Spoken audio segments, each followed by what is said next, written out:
Morning, all. All right, so I want to talk about free agency today. I did talk about this on the channel before, because there's a lot of discussions about loyalty and players should, why didn't they re-sign here? Why didn't this happen?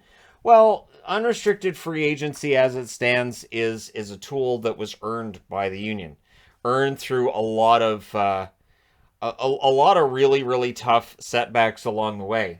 So currently, when a player's 27, they're an unrestricted free agent, and that is their age at the expiration of their contract, or they have 7 accrued seasons in the NHL. So that first year kicks in when they play the 40th game, I should say, which it doesn't feel like GMs pay as much attention to as they did, say 20 years ago. At least, or 10 years, I'll say 10 years ago, with the accrued years towards unrestricted free agency. And maybe when they look at situations that are going on around the rest of the NHL, maybe that changes. But we're not in a league that artificially holds players in the minors often. It is rare that you'll see a player in the AHL where all of us agree he should be in the National Hockey League. They're holding him down there because they don't want to lose that free agent period by another year. They want to make sure they maintain that control for that extra year. We've seen that in baseball. Baseball players hate it too. Or when they're 25 and they have 3 accrued seasons. So again, that 40 game mark will kick in there. And less than 80 games played in the NHL. So this is if you're holding a guy in the minors, you only have a certain amount of time you can do that before the accrued seasons start to kick in, and then you're in trouble. But yeah, less than 80 games or 28 for a goaltender. So this is to make sure a player's not just buried in one organization throughout their career and then it's all done. And so I think that's a good setup. And of course, you can also become an unrestricted free agent if you're a restricted free agent and a team doesn't hand you a qualifying offer. And again, that's all as of June 30th on their contract expiration season. Now, I want to start off talking about the WHA. So I'm going to skip down to this part. I filmed this 4 times, and this is, I think, my mistake. I should have put this in chronological order, and I didn't. And it's an awkward transition, so I'm going to avoid that by doing this awkward transition to talk about the WHA. Aren't you glad I did that? All right, the WHA really kick-started hockey players realizing the grass could be greener. Also, their union heads, whether it was all the way back to before there was a union with Ted Lindsay, right through to when Eagleson's running things. Looking at how other leagues are doing things. And what was more important than the WHA, a league that came in and said, we're going to let players have movement. When a player's contract's over, they're free to go wherever they want, which NHL teams hear and say that we can't do that. That's not right. They draft the player, they develop the player, they put the player in their lineup. It's their player. They viewed the players as employees, as being theirs, as, I'm not going to say possessions, but some might consider it that way. But either way, players did not have any hope for the freedoms that we see for players now. But when WHA came in, the WHA changed the rules, and they did it quickly. Because once the money started flowing from the WHA, and it didn't matter, they weren't making very much money, it forced the NHL to start paying guys real money. Once you see star players going over to the WHA, you know that you have a problem. And so they needed to do whatever they could, incentive-wise, to keep players in the NHL, which meant a little more freedom of movement. But it wasn't unrestricted free agency as we know it now until 1995, when players were allowed to become UFAs. And in between the WHA move and the NHL players finally being allowed to become unrestricted free agents, and I believe initially you had to be 31 in order to qualify as an unrestricted free agent. Just think about that for a second. We just saw Matt Tkachuk leave Calgary as a 24-year-old. He would have been Calgary Flames property for 7 more seasons before he could have gone where he wanted to go. And that was kind of standard. You know, we just kind of accepted that's how it was. And I remember when the players wanted to lower the age, owners immediately said, well, that's going to send costs skyrocketing. That's just not going to work. Because you had your entry-level contract, then you had your bridge contract. So that's 5 years of a guy's career, and then you'd give them maybe 3 or 4 years at a decent raise. They wouldn't cash in until they were in their 30s.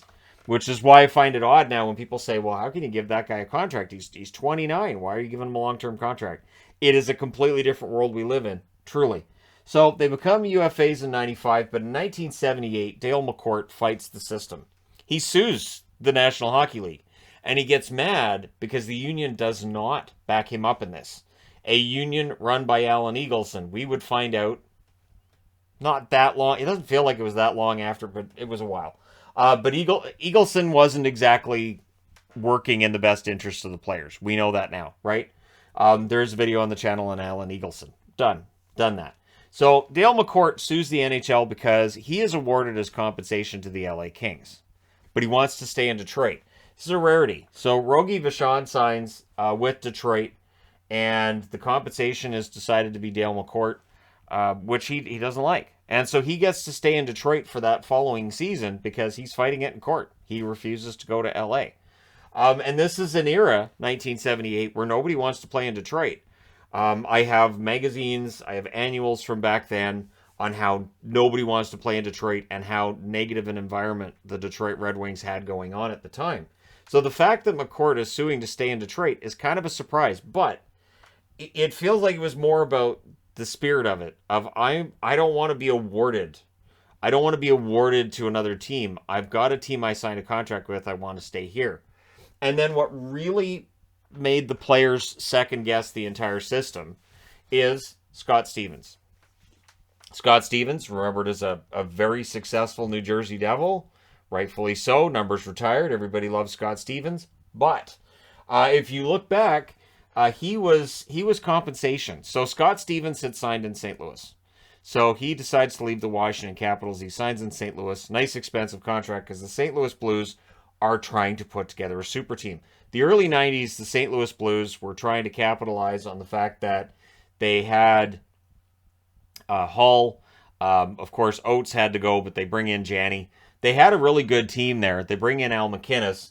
And so, yeah, signing Scott Stevens is huge. And then the following summer, they grab Brendan Shanahan, who's coming out of his entry-level contract with the New Jersey Devils.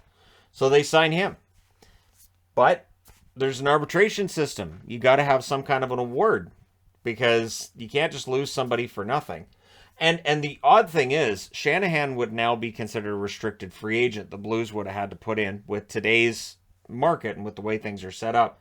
The Blues would have had, or the Devils, the Blues poached him, so the Blues would have had to give him an offer sheet, and then the Devils could have matched and they could have kept Shanahan.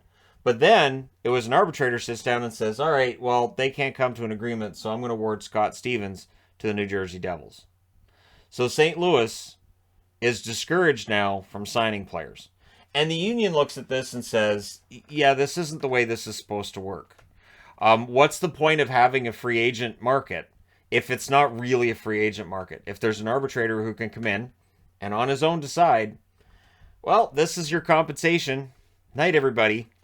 If this system was still in place, if we didn't have the offer sheet set up and the compensation set up for restricted free agents that we do, I think there would be the potential for disaster. But in all likelihood, it would probably have kept salaries down.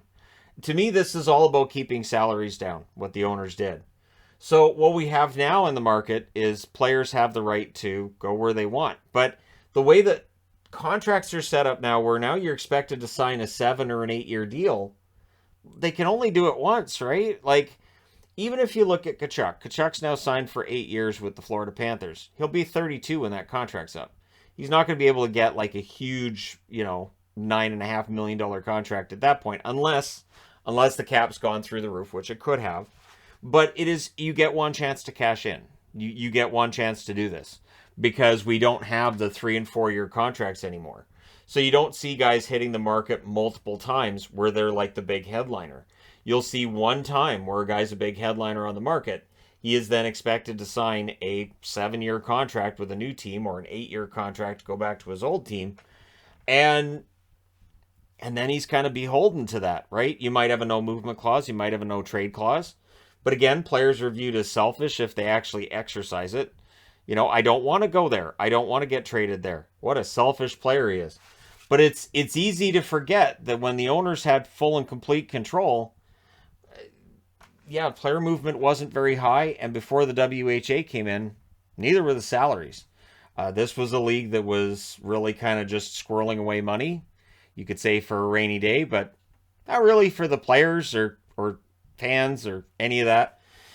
So yeah, and the interesting thing too is I remember they argued back at the day about unrestricted free agents. The NHL's argument was it's gonna hurt the fans because it's gonna send ticket prices up, and it's gonna hurt the fans.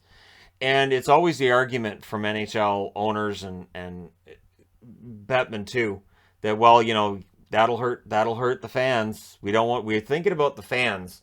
The 0405 lockout comes out as one that's really big for, and that's where you get your UFA market to where it is right now, is partly because of the 0405 lockout. I mean, the NHL had to make concessions to get their salary cap. So you get younger UFAs, which again means that now instead of players being unrestricted at 31, where they're already past their most productive years, now in their most productive years, they can go where they want. And I don't think that's a bad thing. That's why I find it weird when people get all upset, like, oh, we've only got 2 more years of this player and then he could leave as a free agent. Right. So that team has 2 years to convince him to stick around. That team has 2 years to figure out what they're going to do if his answer is no. So I don't have a problem with the system the way that it is now. And I don't think we'll see this change either. I don't think we'll see the union pushing for, say, dropping it to 6 accrued seasons. I think this works well for the players. And honestly, I think with the way that the salary cap's tied to everything, I don't think the NHL has a problem with it either. Obviously, once the horse is out of the barn, good luck. There's no way that you could actually sit down and talk to the union and say, the market might be better if we raised the age of unrestricted free agency. That won't happen. But it is odd to me that, the idea that the players are really selfish comes out, because I'm old enough to remember some of the stuff on this board and how it came across then. So it's partly why I don't on the channel talk about how greedy players are. I don't have a problem with it. If you walk into your employer's office tomorrow and you say, I've been thinking about it, I think I'm worth $75 an hour. And your boss goes, that's a good idea. You should have $75 an hour. You weren't greedy. Your owner's just very generous. Your owner. Whoever gives you that raise, your boss is very generous and is not necessarily looking out for the rest of the staff, is he? Because he couldn't afford to pay everybody that. But that's the league that we're looking at here, where GMs would sign long-term contracts, 13 years being a long-term, and the NHL looked and went, well, we've got to punish that. But you're punishing, but it's management did it. The players didn't do it. The management signs that contract. The player, he signs it, but management offered it to him. And yet it's a league that punished the players for that. So, yeah, I don't really mind when players move teams. But there you go. Let me know your thoughts in the comments section below, as always. Don't forget to hit like and subscribe if you're browsing your way through. You just happened upon this video. Thank you guys so much for watching, for all your support. I will talk to you again soon.